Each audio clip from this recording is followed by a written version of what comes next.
Kennedy stood in Julian Prescott's Miami office watching the FBI put handcuffs on him. This man thought he owned her.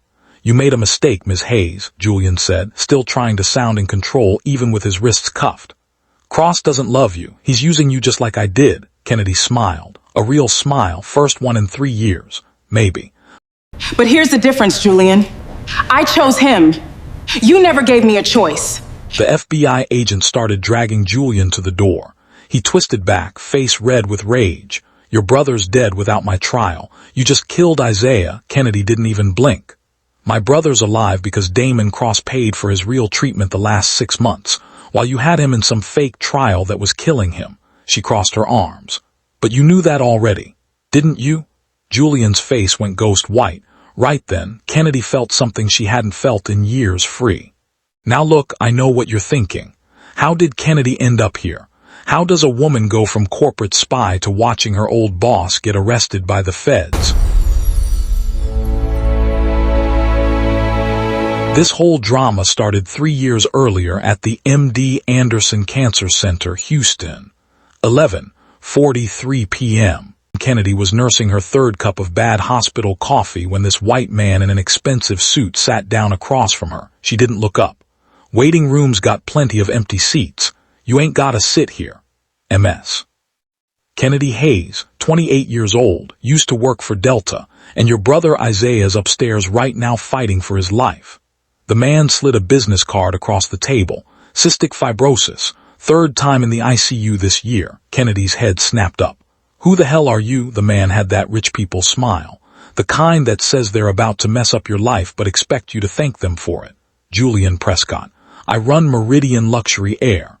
He folded his hands like they were just chatting. "I'm here to offer you a job." At midnight, in a hospital. Kennedy's voice was flat. "Yeah, that sounds real legit," Julian laughed. "I like you, straight to the point. That's what I need. I don't care what you need." Kennedy stood up. "I'm not interested. That experimental treatment at Mayo Clinic costs $400,000. Isaiah needs it. Insurance said no, and you got exactly $283 in your checking account." Julian didn't even blink. "Sit down." Kennedy's legs went weak. She sat. "Do you know that?" "I know a lot about you, Ms. Hayes. Your parents died in that chemical plant explosion in Sunnyside when you were 12. Your grandma raised you and Isaiah on Cullen Boulevard. You worked 3 jobs to get through U of H. You were killing it at Delta till you had to quit to take care of Isaiah." Julian leaned forward. "And right now, you're drowning, so let me throw you a rope." Kennedy's mouth went dry. "What kind of job are we talking about?" "The kind that pays real well. The kind that fixes all your problems." "Legal job does that. You're getting it." Julian pulled out a tablet. Showed her a picture of a black man in front of a private jet. Good looking, successful looking. "You know who this is?" Kennedy knew. Everyone in Houston knew Damon Cross owns Apex Elite. "My competitor." Something ugly crossed Julian's face. "He's killing my business with some AI system. I need to know how it works. So hire a tech person. I need someone on the inside, someone smart, someone he won't see coming." Julian stared at her. "Someone desperate enough to do what needs to be done." "You want me to spy? I want you to get hired at Apex. Learn how things work, get close, then copy their software." He slid papers across the table.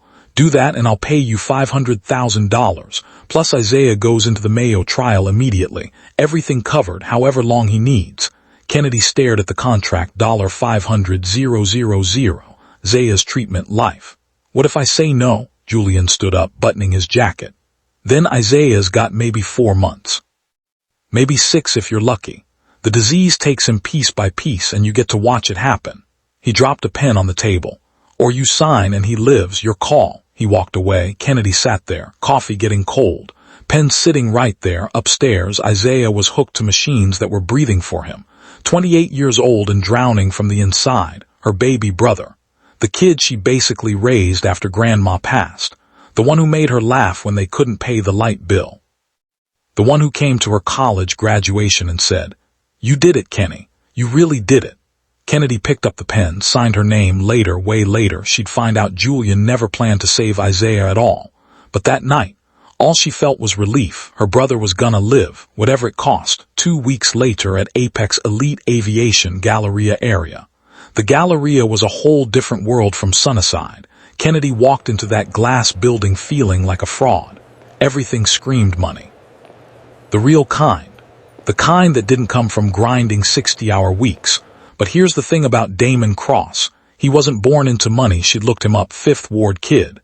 Joined the military at 18. Came back decorated. Used his VA benefits to start Apex 12 years ago with 2 beat-up planes and a whole lot of audacity. Now he had 30 aircraft and a company worth over $2 billion, self-made. Black-owned. Respected. Everything Julian wasn't. MS. Hayes, a tall black woman in a sharp suit, walked up. Natural hair, professional but warm. Simone Taylor, chief legal counsel. Damon's running late, so I'll take you up. They got in the elevator. Nervous? Simone asked. Should I be? Simone smiled. Damon's intense, but he's fair, believes in people even when they don't believe in themselves. Kennedy felt sick. The elevator opened to the executive floor. Windows everywhere showing the whole city, Memorial Park, downtown, everything. Then she saw him. Damon Cross stood by the window on a phone call. Tall, commanding, the kind of presence you can't fake. Navy suit fitted perfect. When he turned and looked at Kennedy, the whole room felt different. He ended the call. Kennedy Hayes. His voice was smooth, deep, made you want to listen. He crossed the room and held out his hand. Thanks for coming. His handshake was solid. Sure. Kennedy made herself look him in the eye. Thank you for the opportunity, Mr. Cross. Me, Damon. We don't do formal here. He pointed to the chairs. Have a seat. Let's talk. Next 30 minutes, Damon asked questions that had nothing to do with her fake resume. What's the worst job you ever had? Overnight shift at Waffle House on 45. Drunk people don't tip. Damon laughed, a real laugh. Facts. What's the best thing you ever built? Kennedy stopped, thought about it. My grandma turned her living room into a tutoring spot for neighborhood kids. Every Saturday. Math and reading. Wasn't much, but meant everything to those kids. Damon's whole face changed. See, that's what matters to me, not just what you can do, why you do it. Apex isn't just a business, it's a mission. We create jobs, employ people who look like us. Prove that excellence has no color, even though folks keep trying to tell us different. Kennedy felt like she couldn't breathe. This man was genuine, and she was here to ruin him. Your resume says you left Delta for family reasons, Damon said. Can I ask about that? My brother's sick. Cystic fibrosis. Had to quit to take care of him. How's he doing? Better. Got into a treatment program. Damon nodded. Family first. Always. I respect that. He leaned back. Here's the deal. My director of flight operations just retired. Need someone who can handle complicated logistics, manage different personalities, and protect what we built.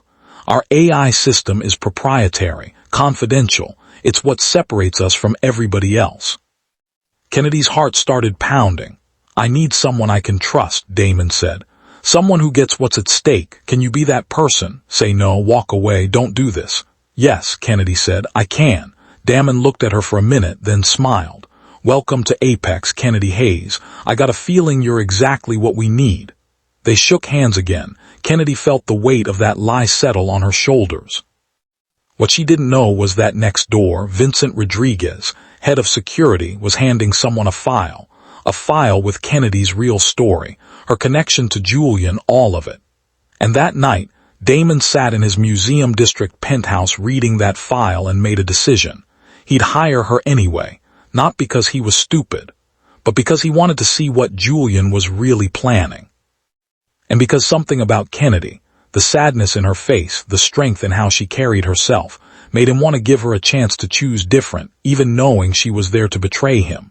In the first year, Kennedy was good at the job, too good. 6 months in, she'd reorganized the whole flight operations system, cut costs by 18%, got their on-time rate up to 96%.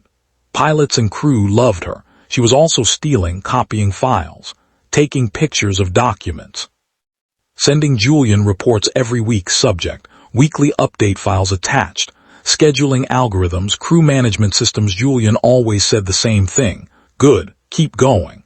I need that AI system, but Kennedy kept stalling. Because something was happening she didn't expect. She started caring about the company, the people, about Rash, this Nigerian flight attendant who became her best friend and brought her jollof rice when she worked late. Girl, you can't live off vending machine chips, Rash said, dropping Tupperware on Kennedy's desk. You didn't have to do this. Kennedy, eat the rice, accept the love, stop being stubborn. They got close. Real close, and Rash had no idea who Kennedy really was, another lie to carry, but the hardest lie was about Damon. Kennedy told herself it was professional respect. Good boss, visionary leader, that's it. Except that wasn't it, it was how he remembered everyone's birthday. How he personally dropped off Christmas bonuses at people's houses. The scholarship fund for employees' kids.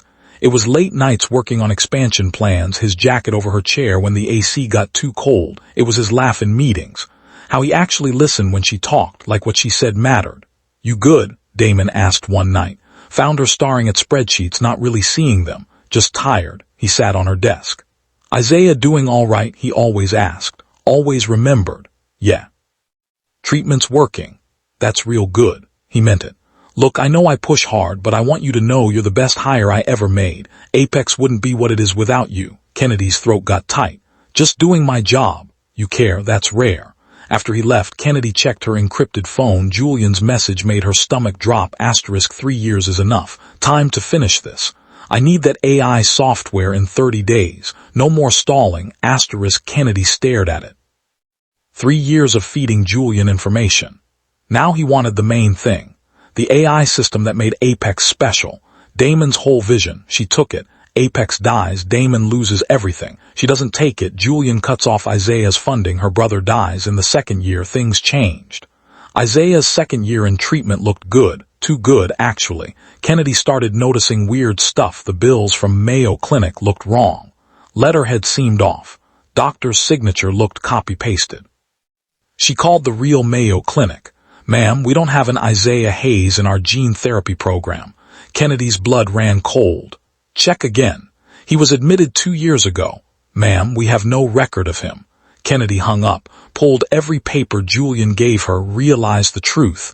Isaiah wasn't at Mayo. He was at some facility in Miami. In a trial that wasn't even FDA approved, in a trial that might be killing him. Kennedy called Julian, shaking with anger. "Where is my brother really at?" Silence then. "He's getting treatment. That's all you need to know." "You said Mayo Clinic." "I said I'd get him treatment. I did. Don't ask questions you can't handle the answers to." He hung up. Kennedy sat in her Montrose apartment. World falling apart. She'd sold her soul for a lie. Next day at work, she couldn't focus. Couldn't think straight. Damon noticed. He always noticed. "My office." Now, Kennedy followed him, heart racing. Damon closed the door, crossed his arms. "What's going on?" "Nothing." "Don't lie to me, Kennedy. You've been off for weeks. Talk to me. It's personal." "It Isaiah?" Something in Kennedy cracked. Maybe exhaustion. Maybe guilt. Maybe the way Damon looked at her, like he genuinely gave a damn. "Think my brother's in danger, and I don't know how to help him." Damon's whole face changed.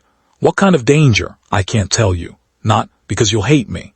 Don't understand. I did things, bad things, to protect him, and now I think I made it worse." "Me help?" "You can't. Try me." Kennedy looked up at him, this good man who trusted her, believed in her. She almost told him everything, but her phone buzzed. "Julian, 28 days left. Remember what's at stake." Kennedy stepped back. "I gotta go." She left Damon standing there looking confused and worried. What Kennedy didn't know was Damon had already figured most of it out. Vincent had been tracking Julian, monitoring Kennedy's communications, building a case. And Damon found out the truth about where Isaiah really was, so he made a call to the real Mayo Clinic quietly, without telling Kennedy. He got Isaiah transferred to MD Anderson right here in Houston, into a real clinical trial, legit and cutting edge. And paid for it $47,000 every month for 6 months, because Damon had a rule: you don't punish people for loving their family even when they're stealing from you. Then fast forward to this present day at Damon's office. It was about 11:04 p.m. Kennedy stood in Damon's office, USB drive in her hand, ready to download the files that would destroy everything. One click, 3 years of lying all coming down to this. Her finger hovered over the enter key.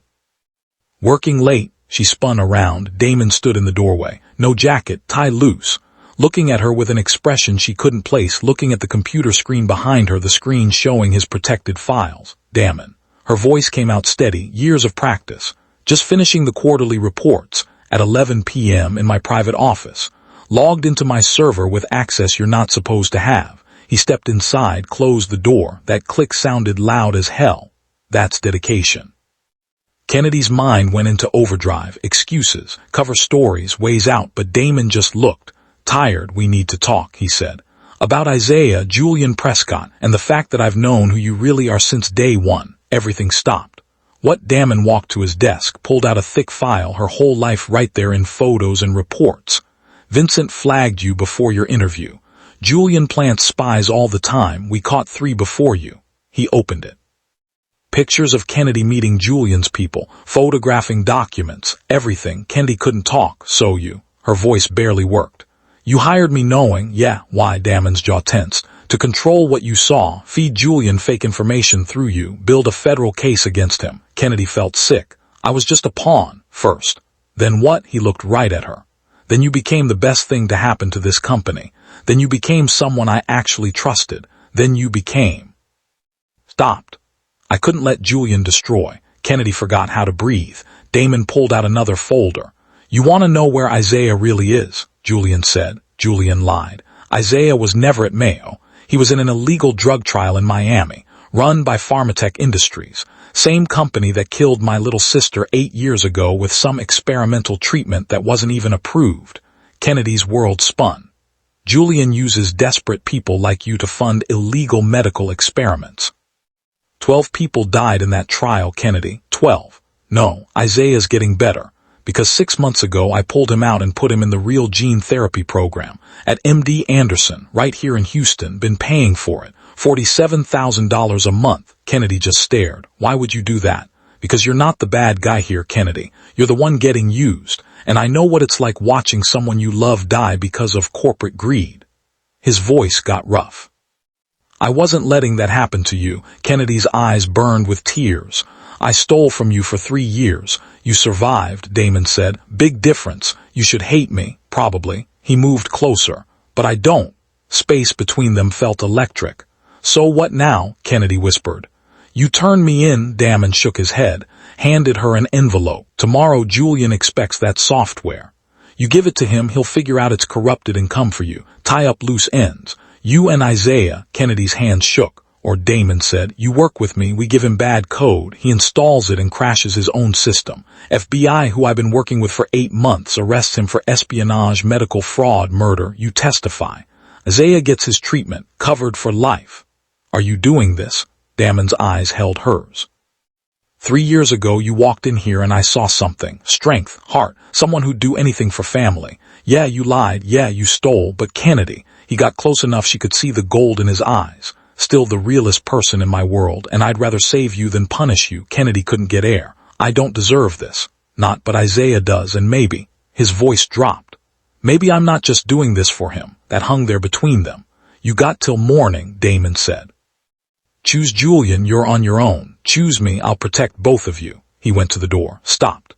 That woman who fixed our whole operation, who fights for our people, who makes me actually want to come to work. She's real, I know she is. He left. Kennedy stood there alone, USB drive in one hand full of stolen data, contract in the other hand offering a way out. First time in 3 years she had to decide who she really was.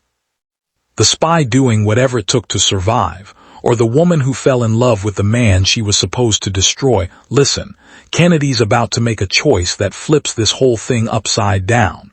But wait, Julian's real plan, way darker than just stealing software. And what Damon's about to do next.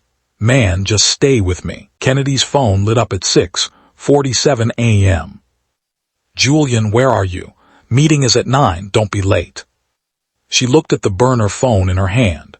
Then at the contract Damon gave her sitting on her kitchen table. 2 choices. Give Julian the real software and watch him destroy the man she loved. Or give him corrupted files and hope Damon's plan actually worked. Problem was, Kennedy Hayes had spent 3 years lying to everyone, playing both sides, trusting nobody. And now Damon was asking her to trust him with everything, her freedom, Isaiah's life, her future. The man she'd been stealing from for 3 years. Yeah, that'll go great. But here's what you need to understand about Kennedy. She didn't get to where she was by playing it safe. She got there by making impossible choices and living with the consequences. So at 7:15 that morning, she made another impossible choice. One that would either save her life or end it. This is what happened the morning Kennedy chose a side. In Kennedy's apartment, Montrose 7:23 a.m. Kennedy stood in front of her bathroom mirror, practicing what to say. "Julian, I'm working with the FBI now." No, too direct, he'd run. "The software's ready."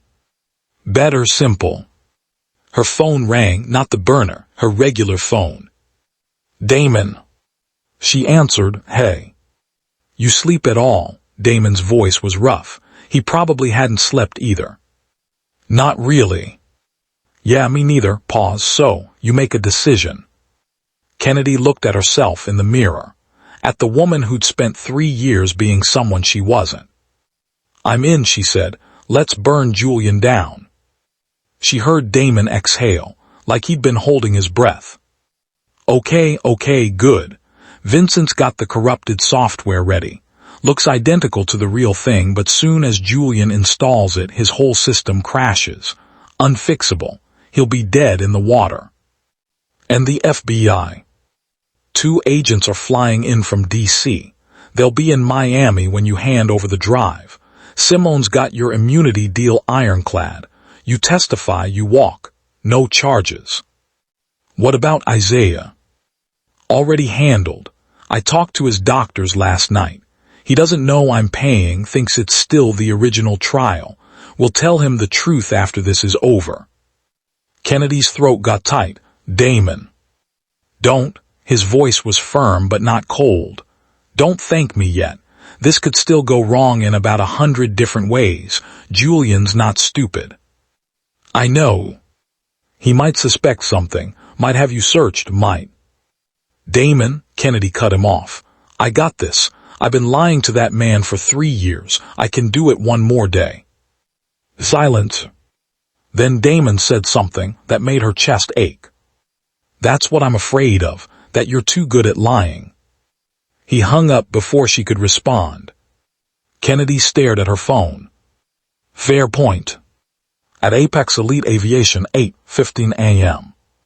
Kennedy walked into Apex to grab a few things from her office before her flight to Miami. Rash was at the coffee station. "Girl, where you been?" Rash asked, handing Kennedy a cup. "You look terrible." "Thanks, love you too." "I'm serious, you okay?"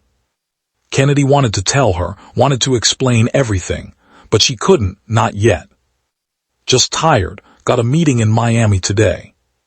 "Miami?" Rash's eyebrows went up. "Since when we got Miami roots?"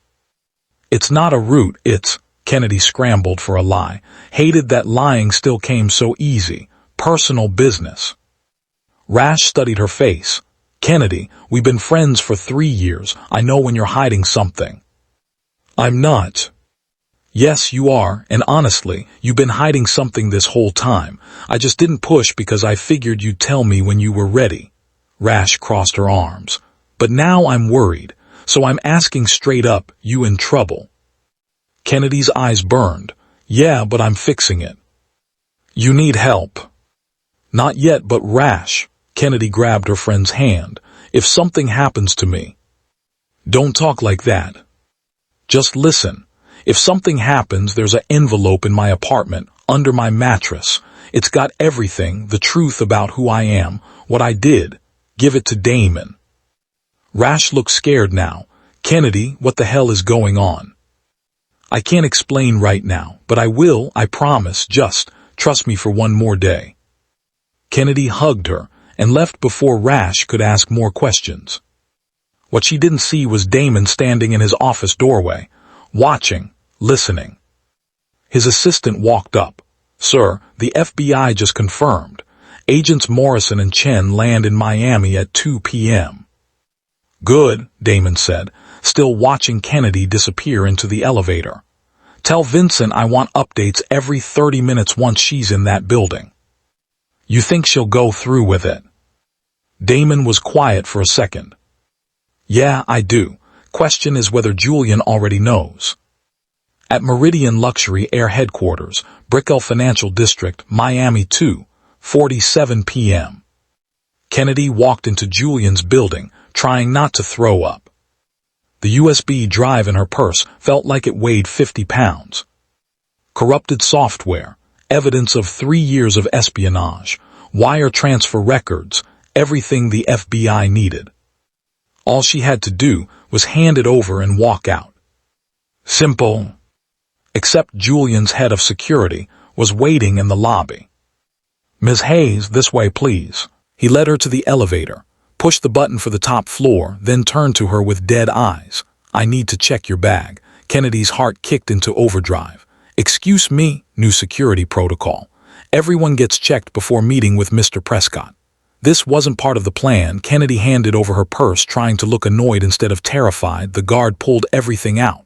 Wallet, phone, lipstick, keys, the USB drive. He held it up. "What's this?" "The files Mr. Prescott asked for, the AI software." The guard turned it over in his hands. "He's been waiting 3 years for this." "Yeah, well, good things take time." Guard handed everything back. "Enjoy your meeting, Ms. Hayes." Elevator doors opened to Julian's floor. Kennedy's phone buzzed. Text from a number she didn't recognize. Asterisk, "We're in position. You're doing great." Agent Morrison, asterisk, "The FBI was here, somewhere in this building." Kennedy put her phone away and walked into Julian's office. Julian stood by the window overlooking Biscayne Bay. Expensive suit, expensive watch, expensive everything built on other people's desperation. Kennedy, right on time. He turned with that smile she hated.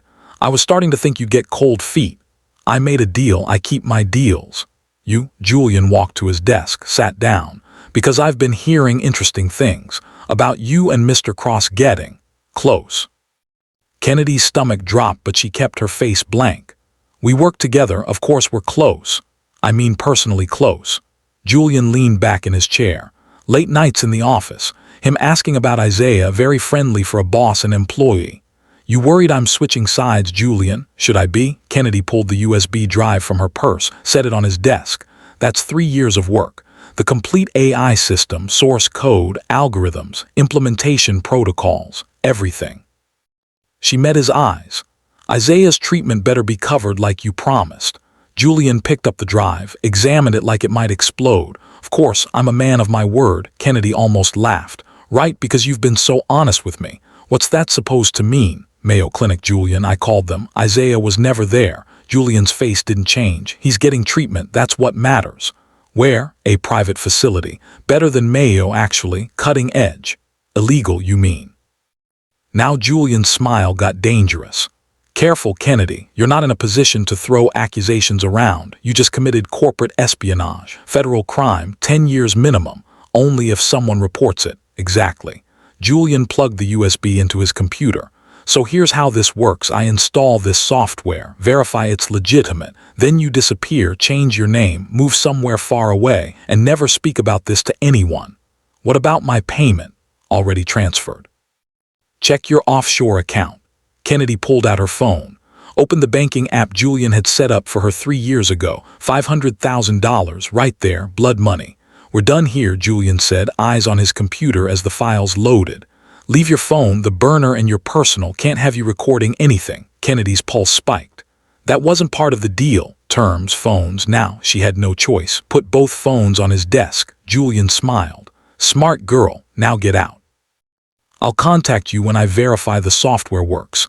Kennedy walked to the door, turned back. "Julian, can I ask you something? Make it quick. You ever actually plan to save Isaiah, or was he just leverage?" Julian looked up from his computer, and for the first time Kennedy saw the truth in his face. "Does it matter?" he said. "You did what I needed, that's all that counts." Kennedy nodded slowly. "Yeah, that's what I thought." She walked out, got in the elevator, rode down to the lobby. Walked outside into the Miami heat, and kept walking until she was 2 blocks away. Then she pulled out a third phone from her jacket pocket. The one the FBI had given her that morning. The one Julian's security hadn't found because she'd taped it inside her waistband. She dialed. "It's done," Kennedy said when Agent Morrison answered. "He's installing it now." "Good. We're moving in. Stay on the line and head to the safe location we discussed." Kennedy started walking toward the hotel 3 blocks away where Damon was waiting. Behind her, she heard sirens. Okay, so Julian's about to realize he got played. But listen, this is where things get complicated. Because Kennedy did what Damon asked, but that doesn't mean everything's good between them. Trust. That's gonna take more than one day. Stay right here. Hotel Intercontinental Miami, 4:32 p.m. Kennedy walked into the hotel room to find Damon, Vincent, and Simone all watching a laptop screen. Is it done? Kennedy asked. Vincent turned the laptop around. Live news feed. FBI agents escorting Julian Prescott out of his building in handcuffs. Asterisk breaking news. Billionaire tech CEO arrested on multiple charges including corporate espionage, medical fraud, and negligent homicide. Asterisk Kennedy sat down hard on the bed. Oh my God, it actually worked. You sound surprised, Simone said, smiling a little. I mean, yeah, a little bit. Damon was quiet, standing by the window, not celebrating. Vincent and Simone exchanged looks. We're gonna grab some food, Vincent said. Give you two a minute. They left. Kennedy and Damon stood there in silence. Finally, Kennedy said, You gonna say something? Like what? I don't know. Good job. Thanks for not screwing us over. Anything. Damon turned to look at her. You want me to thank you for doing the right thing after 3 years of doing the wrong thing. There it was, the anger he'd been holding back. I did what I had to do, Kennedy said. Isaiah, yeah, I know. Damon crossed his arms. And I get it, I do. Family comes first. But Kennedy, you looked me in the eye for 3 years, smiled at me, worked beside me, let me trust you, all while stealing from me. You knew the whole time. That doesn't make it hurt less. Damon's voice rose. First time she'd ever heard him yell. You think knowing you were lying made it easier, watching you pretend, wondering every single day if anything about you was real. Kennedy stood up. It was real, my work was real, the way I cared about that company, but not about me. The words hung there. That's not fair, Kennedy said quietly. Because from where I'm standing, you made a choice 3 years ago. You chose Julian's money over honesty, over integrity, over giving me a chance to help you before it got this bad. You don't know what it's like. Kennedy's voice cracked. You don't know what it's like watching your brother die and having no way to stop it. You don't know what it's like being so desperate you'd sell your soul just to keep someone alive. You're right. I don't know what that's like. Damon's voice got quiet, dangerous quiet. I just know what it's like watching my 12-year-old sister die from a drug trial that some pharmaceutical company lied about. I know what it's like being 18 years old and helpless while doctors feed you corporate PR instead of truth. I know what it's like building everything from nothing because I never wanted to feel powerless like that again. Kennedy felt tears on her face. I'm sorry. I'm so sorry about your sister. I don't want sorry. I want to know if I can trust you. And honestly. Damon shook his head. I don't know if I can. Then why did you save Isaiah? Why did you protect me? Because I'm an idiot who caught feelings for someone who was using me. Confession hit like a punch. I wasn't using you, Kennedy said. Not at the end, maybe at first, but Damon, somewhere in these 3 years don't. He held up his hand. Don't tell me you love me or whatever you're about to say, because I can't hear that right now. Not when I don't know if it's real or just another play. Kennedy wiped her face. So what now? Now you testify against Julian. FBI gets their case. You and Isaiah are safe, and then Damon headed for the door. Then you figure out what you want your life to look like because it can't include me, not yet, maybe not ever. Damon, please. I paid for Isaiah's treatment through the end of the year.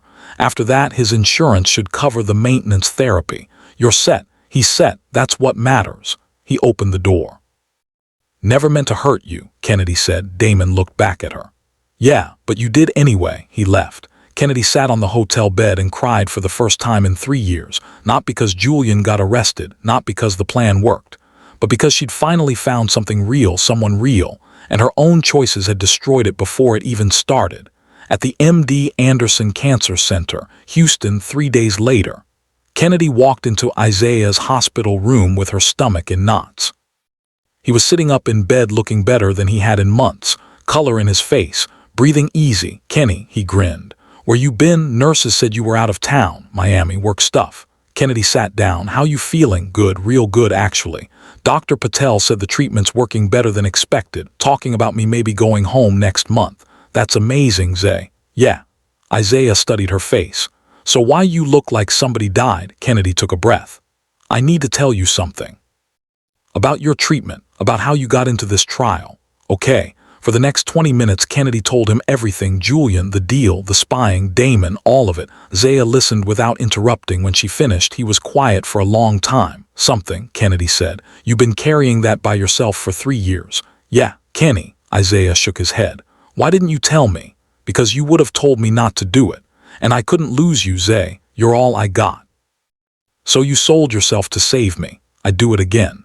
Zaya grabbed her hand. I know you would, that's the problem. You always been like this, taking care of me, sacrificing, putting yourself last. His eyes got wet.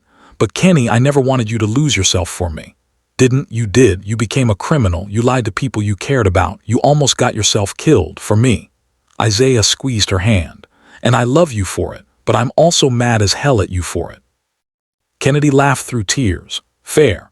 This Damon guy, you love him. Doesn't matter. He doesn't trust me. That's not what I asked. Kennedy looked at her brother. Yeah, I love him, which is stupid because he'll never believe it's real. Maybe he will, eventually. Isaiah leaned back against his pillows. But Kenny, you gotta ask yourself something. You even trust you, because how you gonna expect him to trust you when you don't trust yourself, to be honest? Kennedy sat with that, her baby brother. 28 years old and wiser than her. When you get so smart, she asked. Always been smart. You just been too busy saving me to notice. At the Apex Elite Aviation 1 week later, Kennedy stood in front of the entire Apex staff. Damon had called an all-hands meeting. Didn't tell her why. She hadn't seen him since Miami. He'd been avoiding her. Meetings got rescheduled. Calls went to voicemail. Now here he was at the front of the room, looking professional and distant. Thanks everyone for coming, Damon said. I've got some announcements. First, you probably saw the news about Julian Prescott's arrest. What you don't know is that arrest happened because of a 3-year undercover operation. Kennedy's stomach dropped. What was he doing? Kennedy Hayes, who many of you know as our director of flight operations, spent 3 years gathering evidence of corporate espionage and medical fraud, at great personal risk. Room turned to look at Kennedy. She couldn't breathe. Kennedy came to us initially working for Julian Prescott. He was using her brother's medical needs as leverage. Rather than expose her immediately, we worked together to build a federal case. And last week, that case closed with Julian Prescott in custody, facing life in prison.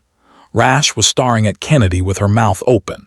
Now, Kennedy has submitted her resignation, Damon continued. And I've rejected it, because we don't throw away good people who made hard choices. We don't punish people for protecting their family. And we don't lose the best operational director this company has ever had. He looked directly at Kennedy. If she wants to stay. Room was dead silent. Kennedy stood up. Can I say something? Damon nodded. Kennedy faced her coworkers, people she'd lied to for 3 years. Everything Damon said is true, but it's not the whole truth. Yeah, I gathered evidence, but I also stole from this company. I betrayed your trust. I lied to people I care about. She looked at Rash. I'm sorry, I'm so sorry, and I understand if you can't forgive me. Rash stood up, walked over and hugged her. Girl, you're an idiot, Rash said. But you're my idiot. Other people started clapping, not everyone. Some people still looked angry, hurt. That was fair, but enough people were clapping that Kennedy felt something shift. Maybe forgiveness was possible. Maybe trust could be rebuilt. After the meeting, Kennedy caught Damon in the hallway. You do that? She asked. Because you earned it. The testimony you gave put Julian away for 25 years. You saved lives. Also broke yours. Damon looked at her for a long moment.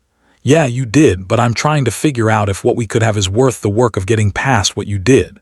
And, don't know yet, ask me in 6 months. He walked away. Kennedy watched him go. 6 months, she could work with 6 months. So Kennedy's got 6 months to prove herself. But listen, rebuilding trust after betrayal. That's harder than falling in love ever was. Episode 3 is where we find out if Damon and Kennedy can actually make this work, or if some broken things stay broken. Hit subscribe because the finale is gonna be emotional, like keep tissues nearby type of emotional. 3 months later, Kennedy was in her office when Simone knocked. Got a minute? Yeah, what's up? Simone closed the door. Damon doesn't know I'm telling you this, but you should know. He got offered a position on the President's Transportation Advisory Board. That's amazing. It's in D.C. He'd have to relocate. Kennedy's heart sank. Oh, hasn't accepted yet. Keeps saying he needs to think about it. Simone gave her a look. We both know what he's thinking about, Simone. He's in love with you, Kennedy, has been for 2 years, but he's scared. Scared of getting hurt again, scared of trusting the wrong person. Simone stood. So the question is, what are you gonna do about it? After Simone left, Kennedy sat there thinking, 3 months of showing up every day. Doing her job with integrity. Being honest even when it was hard. Slowly rebuilding relationships. 3 months of Damon being professional but distant. 3 months of wanting to tell him how she felt but not knowing if he'd believe her. Kennedy looked at her calendar. 3 months down. 3 months to go. But maybe waiting wasn't the answer. Maybe it was time to take a risk. The same way Damon had taken a risk on her 3 years ago when he hired her knowing exactly who she was. Kennedy grabbed her keys and headed for the door. Time to stop playing it safe. Kennedy stood outside Damon's penthouse in the museum district at 9:47 p.m. holding a bottle of his favorite bourbon and a speech she'd practiced 17 times. 3 months of playing it safe. 3 months of waiting for him to make the first move. She was done waiting. She knocked. Damon opened the door in a t-shirt and jeans. She'd never seen him this casual. He looked tired, good but tired. Kennedy, what are you? I love you, she said. Just blurted it out. Threw the whole speech away. I'm in love with you, have been for at least 2 years, and I know you don't trust me yet. I know I broke something that might not be fixable, but I'm here to tell you I'm not giving up on us, on the possibility of us. I'm willing to do the work however long it takes. Damon just stared at her, then he stepped aside. Come in. You think you know where this is going, right? Love confession. He confesses back. They kiss. Happy ending. Yeah, that's not what happened. What happened next is gonna make you feel some type of way. Because this story, it's not about a woman chasing a man until he takes her back. It's about a woman learning she doesn't need to be chosen. She needs to choose herself, and that lesson. It came at a cost nobody saw coming. If you haven't subscribed yet, do it now. Because this ending is about to flip everything you thought you knew about Kennedy and Damon. Let's get into it. Damon's penthouse, 9:52 p.m. Kennedy walked into Damon's place and immediately knew something was off, moving boxes everywhere. Half packed. Leaving, she said. Damon poured 2 glasses of bourbon, handed her one. Yeah, DC position. You heard about that? Simone told me. Kennedy set down her glass. When? 2 weeks. I accepted this morning. Kennedy felt like she'd been punched. You weren't gonna tell me. I didn't know how. Damon sat on his couch, looked at her with those eyes that still made her heart race. Kennedy, what you just said at the door, forget it. Clearly bad timing. Listen to me. He patted the seat next to him. Sit. She sat. Damon took a long drink. 3 months ago in Miami, I told you I didn't know if I could trust you. That was partly true, but it wasn't the whole truth. What's the rest? The rest is, I don't know if I can trust myself, with you, with anyone. He looked at his hands. My whole life I've had control, built a company from nothing. Made every decision carefully, calculated risks, managed outcomes. Then you walked into my life and blew all that up. I'm sorry, I'm not finished. His voice was gentle but firm. You blew it up and I liked it. For the first time in my adult life I felt something I couldn't control, couldn't manage, couldn't predict, and it scared the hell out of me. Kennedy didn't breathe. Then I found out you were lying to me, Damon continued. And part of me was almost relieved. Because it meant I could put you in a box, label you, corporate spy, liar, betrayer, simple, manageable. You weren't simple, you were complicated, you were desperate and scared and doing your best with impossible choices. You were human and I couldn't hate you no matter how hard I tried. Damn it, so I hired you anyway, told myself it was strategy, told myself I was playing the long game against Julian, but really, he looked at her. I just wanted you close. Wanted to see if what I felt was real or just attraction to the idea of you. Kennedy's voice was barely a whisper. Was it real? Yeah, it was real. Is real, that's the problem. Kennedy's eyes burned. How is that a problem? Damon stood up, walked to the window. Because I've spent 3 months watching you rebuild yourself, watching you show up every day with integrity, watching you earn back trust from people you hurt, watching you become this force, and I realized something. What? You don't need me to save you anymore. You're saving yourself, and that's, he turned to face her, that's everything I wanted to see, but it also means you deserve better than a man who's still working through his own trust issues. You deserve someone who can give you everything, no hesitation, no doubt. Don't want someone else. I want you. I know, and 6 months ago that would have been enough, but Kennedy, Damon's voice got thick. You've grown so much these past 3 months. You're becoming who you were always meant to be, and I'm still stuck, still afraid, still not ready. Kennedy stood up, walked over to him. Then get ready, I'll wait. The word hit like a slap. What? I don't want you to wait, Damon said. I don't want you putting your life on hold for a man who might never get his act together. You did that for 3 years with Julian, sacrificed yourself, waited, hoped. I'm not letting you do that again, not even for me. That's not your choice to make. You're right, it's yours. Damon took her hands. So I'm asking you, begging you, choose yourself. Take the next 6 months and just build your life. Figure out who Kennedy Hayes is when she's not trying to save someone or wait for someone or be what someone needs. Tears rolled down Kennedy's face. And what if I figure that out and you're not there? Then I wasn't meant to be there. Kennedy pulled her hands away. You're really doing this, pushing me away, setting you free. I don't want to be free, I want, Kennedy. Damon's voice cracked. Please, let me do this one thing right. Let me love you enough to let you go. Kennedy grabbed her purse, headed for the door, stopped, turned back. You know what, Damon, you're right, I have changed. I'm not the desperate woman who walked into your office 3 years ago. I'm not the scared girl who signed a deal with Julian. I'm not even the person I was 3 months ago. She walked back to him. So here's what I'm gonna do. I'm gonna leave. I'm gonna take your advice. I'm gonna spend the next however long building a life I'm proud of. Not for you, not for Isaiah, for me. Good, but Kennedy cut him off. When I'm done, when I'm whole and happy and standing on my own 2 feet, I'm coming back. And I'm gonna ask you one more time if you're ready. And Damon, she got close enough to feel his breath.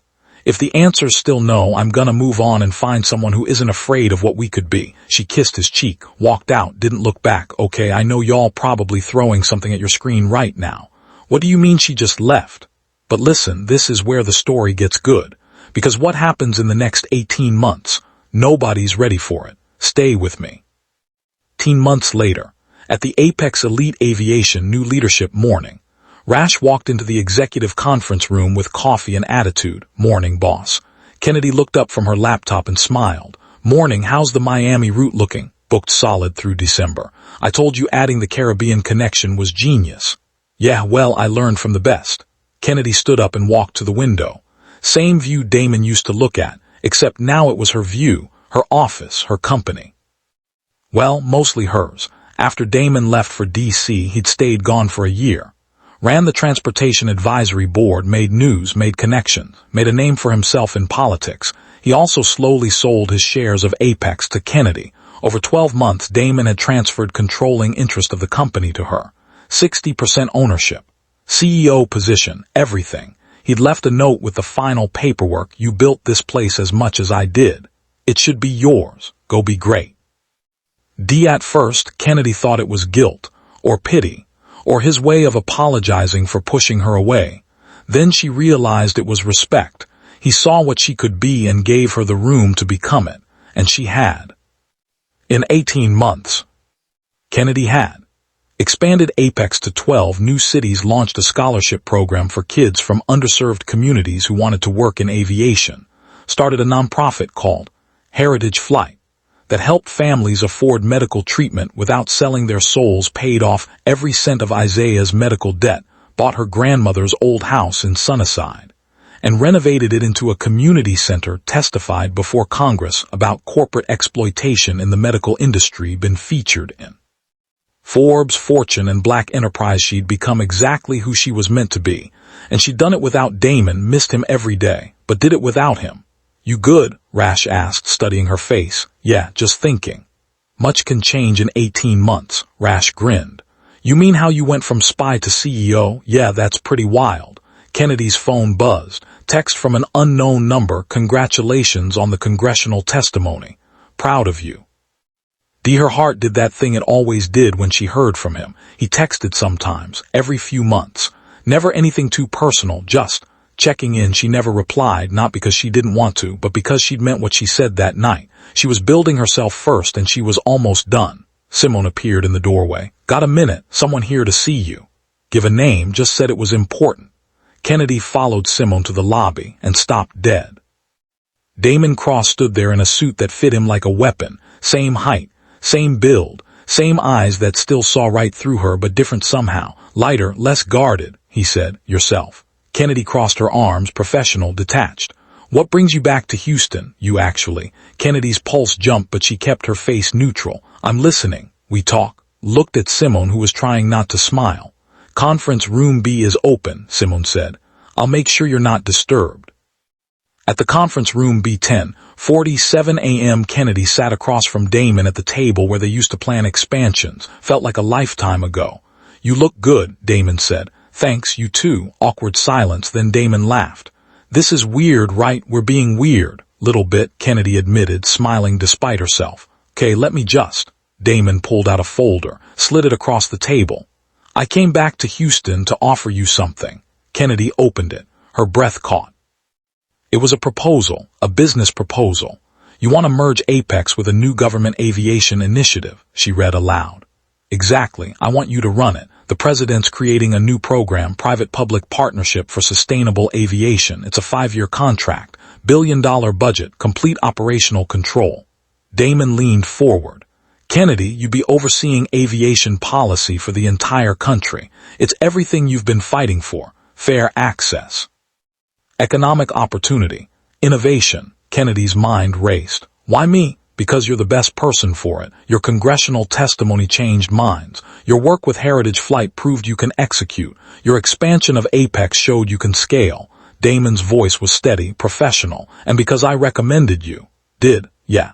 Spent the last 6 months convincing every skeptic in D.C. that Kennedy Hayes is the future of American aviation. He smiled. Wasn't hard. Your record speaks for itself. Kennedy sat back. This is incredible, thank you. There's a catch. Always is. It's based in D.C. You'd have to relocate and... Damon hesitated. You'd be working closely with the advisory board, which means working with me. There it was. Kennedy studied his face. Is this a professional offer or something else? Professionally, it's 100% real. You're the right person for this job regardless of our history. Damon met her eyes. Personally. I'd be lying if I said I didn't hope spending time together might give us a chance to see if there's still something here. After 18 months. Yeah, Kennedy closed the folder. Can I ask you something? Anything. You ready now, really ready? Or is this another situation where you're gonna get close and pull away when it gets real? Damon didn't flinch. Fair question, honest answer. I did a lot of work on myself this past 1.5 years. Therapy. Real therapy. Dealt with my trust issues. My control issues. My fear of vulnerability. He took a breath. I'm not perfect, still got stuff to work on, but I'm ready to try, if you are. Kennedy stood up, walked to the window, looked out at Houston, her city, her life, her company, everything she'd built. Need to think about it, she said. Of course, take your time. The offer's good for, not the job. I need to think about us. Damon stood. Okay, because 18 months ago I would have said yes immediately. Would have jumped at the chance to be near you. Would have reorganized my whole life around the possibility of being with you. Kennedy turned to face him. But I'm not that woman anymore. I know. Built something here, Damon. Something I'm proud of. And I need to know, if I take this job, if I move to D.C., if I give us another shot, are you gonna value what I bring? Or are you gonna try to manage me like you manage everything else? I would never, you would, not on purpose. But you're used to being in charge, used to calling shots, and I'm used to that too now. So if we do this, it has to be as equals, real equals, not you handing me opportunities and me being grateful. Damon walked over to her. You're right, and honestly. That's exactly why I want you for this job, because you'll challenge me, push back, keep me honest, he smiled. I don't want to manage you, Kennedy, I want to partner with you in every sense of the word. Kennedy's heart was pounding. I need time. How much time? I don't know, a week, maybe more, whatever you need. Damon headed for the door, stopped. For what it's worth, I meant what I said 18 months ago. You deserved someone who could give you everything. No hesitation, no doubt. He looked back at her. I'm trying to be that person, but I understand if I'm too late. He left. Kennedy stood there for a long time, then pulled out her phone and called Isaiah at Kennedy's house, Sunnyside, that evening. Isaiah sat at Kennedy's kitchen table feeding his 6-month-old daughter while his wife Maria made dinner. So let me get this straight, Isaiah said. Dream job in D.C., running a billion-dollar program, and you're hesitating because of Damon. You still love him. Yeah. Does he love you? He says he's ready to try. Isaiah bounced his daughter on his knee. So what's the problem? Kennedy poured herself wine. The problem is I finally got my life together. I'm happy, Zay, really happy. For the first time in years, I'm not desperate, not scrambling, not sacrificing myself for someone else. I'm just me and I like me. Okay. I'm scared that if I go to DC, if I let Damon back in, I'll lose that. I'll become that woman again. The one who makes herself smaller to fit in someone else's life. Maria looked up from the stove. Can I say something, please? That woman who made herself smaller, she's not who you were, she's who you had to be to survive. Maria sat down. But Kennedy, you're not in survival mode anymore, you're thriving. And the fact that you're even asking these questions tells me you won't lose yourself because you know your worth now. What if nothing? Isaiah cut in. Look, I love you, you saved my life. Literally, but Kenny, you gotta stop living in fear of making the wrong choice. You made a bad choice with Julian, it worked out. You made a hard choice letting Damon go. It worked out. You keep thinking you gotta have all the answers before you make a move. Don't. Yeah, you do. You always have. Isaiah handed the baby to Maria. Here's what I think. I think you should take the job, not for Damon, for you, because it's an incredible opportunity. If Damon's part of that package and he's done the work to be better, then let him prove it. Day by day, choice by choice. If he breaks my heart again, then you survive it like you survived everything else. Isaiah took her hand. But what if he doesn't? What if this time it actually works? Kennedy sat with that. What if it actually worked? 3 days later, Damon's hotel. Kennedy knocked on Damon's hotel room door at 7 a.m. He answered looking like he'd just woken up. T-shirt, sweatpants, sleepy eyes. You okay? I'll take the job, Damon blinked. What? The DC position? I'll take it on 3 conditions. Okay. 1. I run the program my way. You can advise, but you don't override me, my vision, my execution. Agreed. 2. We keep work and personal separate. At the office, we're colleagues. Whatever happens between us happens outside of work. Makes sense. 3. We start over, completely over. You don't get credit for saving Isaiah. You don't get credit for giving me Apex. We start from 0 like we just met. And you earn my trust the same way I'm earning yours, day by day. Damon smiled. That's the deal, okay, I accept. Kennedy extended her hand. Then I guess we're partners. Damon looked at her hand, then at her face, and instead of shaking it, he pulled her into a hug, a real hug. The kind that said everything words couldn't. Kennedy let herself sink into it for just a second, then stepped back. We're starting from 0, remember? Right, sorry, professional. But Damon was grinning. I moved to DC in 6 weeks. Need to transition Apex to a new CEO. Who you thinking? Rash, she's ready. Choice, they stood there in his hotel doorway. 2 people who'd been through hell and somehow made it out the other side. So, Kennedy said, see you in DC, see you in DC. Kennedy turned to leave. Kennedy, she looked back. No, we're starting over, Damon said. But for the record, I'm all in this time. No hesitation. No doubt, just so you know, Kennedy smiled. Good, because I didn't rebuild myself just to settle for half measures. You bring your whole self or don't bother showing up. Yes, ma'am, she left. And for the first time in 3 years, Kennedy felt like everything was exactly where it needed to be. Okay, so they're starting over. But listen, I'm about to show you what happened 6 months after Kennedy moved to DC. And the twist, it's not what you think. Stay right here because this ending is about to hit different. 6 months later, in Washington, DCAT, the National Press Club, in the evening, Kennedy stood at the podium in front of 200 journalists, policymakers, and industry leaders. In conclusion, she said, the Sustainable Aviation Initiative has exceeded every projection. We've created 15,000 new jobs, reduced emissions by 30%, and proved that government and private industry can work together for the public good. Thank you, applause erupted. Kennedy stepped off the stage to find Damon waiting with champagne. You killed it, he said. We killed it. This was a team effort. Over the past 6 months, Kennedy and Damon had built something extraordinary, not just the aviation program, but a real partnership. Equal, respectful, challenging each other to be better. They'd also been dating slowly, carefully, taking their time, dinner dates, long conversations, learning each other all over again. No games, no manipulation. Just 2 people genuinely trying. Can I steal you for a minute? Damon asked. Sure. He led her outside to a balcony overlooking the DC skyline. What's up? Kennedy asked. Damon turned to face her. I need to tell you something. Okay? I'm leaving the advisory board. Kennedy's stomach dropped. What? Why? Because I got offered the CEO position at Boeing. Kennedy's mouth fell open. Boeing, as in the Boeing. Yeah, it's a 3-year contract, chance to transform the entire company, sustainability focus, diversity initiatives, everything I've been working toward. Damn, that's incredible. There's a catch. Of course there is. It's based in Chicago. I'd have to move. And there it was, the choice again. When do you leave? Kennedy asked quietly. That's the thing. I don't know if I'm taking it. Not, Damon looked at her like she was crazy. Because of you. Because we just got this thing working. Because I'm not about to blow up what we're building for a job. Damon, I mean it. 6 months ago I would have taken it without thinking. Job first, everything else second. But I'm different now. We're different, and I'm not sacrificing this for anything. Kennedy felt her heart swell. That's the sweetest thing anyone's ever said to me.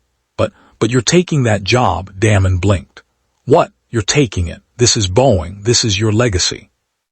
Everything you've been working for, you don't walk away from that.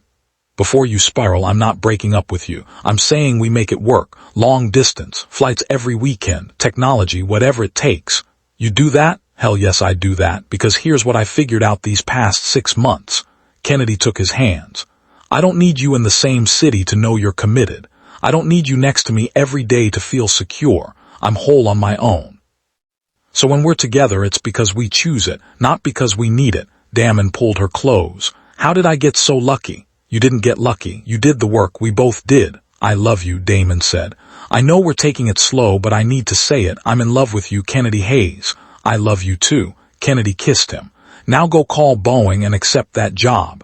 You sure? Positive. But Damon. Yeah. When your contract's up in 3 years, we're having a serious conversation about where we both live, together, because I'm not doing long distance forever. Damon grinned. Deal. 3 years later, Houston, Texas, at the grand opening. Kennedy stood in front of the newly renovated building in Sunnyside with a microphone in her hand and emotions in her throat. The sign above the door read, Hayes Cross Center for Aviation and Opportunity. 15 years ago, Kennedy said to the crowd, my grandmother ran a tutoring program out of her living room on Cullen Boulevard. She believed every kid deserved a chance, deserved hope. Today we're honoring that legacy with this center. Free aviation training, college prep, career counseling, all of it free. Because opportunity shouldn't cost everything you have. Applause. Kennedy looked at the front row. Isaiah and Maria with their 2 kids. Rash, now CEO of Apex. Simone, Vincent, and Damon, who'd moved back to Houston 3 months ago after his Boeing contract ended, who'd proposed to Kennedy on a private flight over the Gulf of Mexico, who was standing there looking at her like she hung the moon. I also need to thank my partner in every sense of the word, Kennedy continued.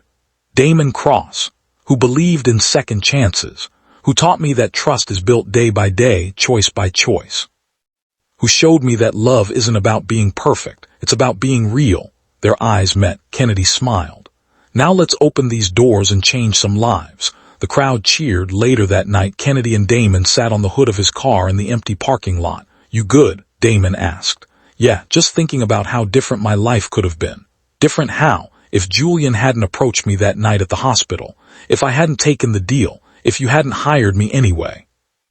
Kennedy leaned against his shoulder. Somewhere there's a version of me that made different choices. You think she's happy, that other version. I don't know, maybe, but I don't think she's this happy. Kennedy looked up at him. I don't think she got to become who she was meant to be, because all the hard stuff, all the mistakes, all the pain, that's what made me into someone I'm actually proud of. Damon kissed her forehead. For the record, I'm pretty proud of you too. Yeah. You're kind of amazing, Kennedy Hayes, soon to be Kennedy Cross. Hyphenated, Hayes Cross. Right, my bad, Hayes Cross. They sat there watching the streetlights flicker on in the neighborhood where Kennedy grew up. The neighborhood she'd escaped and then returned to, not as someone who needed saving, but as someone who came back to save others. You know what the crazy part is, Kennedy said. Years ago, if someone told me my life would look like this, I wouldn't have believed them. Successful, happy, in love. Making a difference, she laughed. I would have thought they were lying. Thing you're not afraid of liars anymore. Kennedy elbowed him. Too soon. It's been 4 years. Still too soon. Damon pulled her closer. I'm gonna spend the rest of my life making up for the time I wasted not trusting you. Better. They kissed under the Houston sky. And somewhere in the universe, all the choices that led them here, the good ones and the terrible ones, the desperate ones and the brave ones, converged into this single perfect moment. Two people who'd betrayed each other, hurt each other, and chosen each other anyway, not because it was easy, but because it was real. 1 year later, Kennedy sat at the witness table in front of the Senate Commerce Committee. Ms. Hayes Cross, the senator said, "You've submitted a proposal to nationalize portions of the aviation industry. That's a radical departure from your previous work. Can you explain?" Kennedy leaned into the microphone. "For years, I believed private industry could fix itself, that good people making good choices would be enough. But here's what I learned.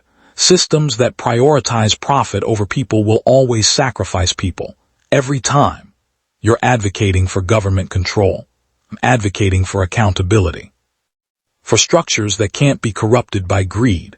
My mother died fighting a system that valued money over community.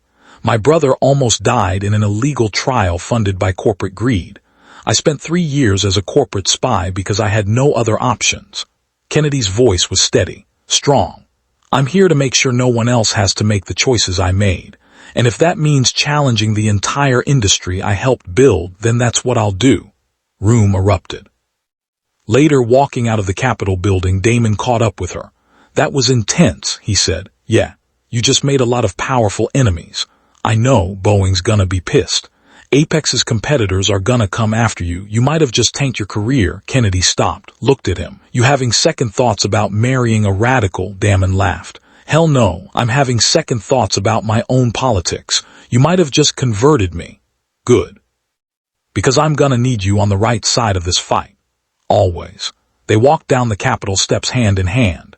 And if anyone had told Kennedy 4 years ago that she'd go from corporate spy to revolutionary, from desperate to dangerous, from broken to bold, she wouldn't have believed them. But that's the thing about transformation. You don't see it coming. You just wake up one day and realize you're not who you used to be. You're better, you're braver, you're free. So this is Kennedy's story. Not the fairy tale you expected, right? She didn't just get the guy.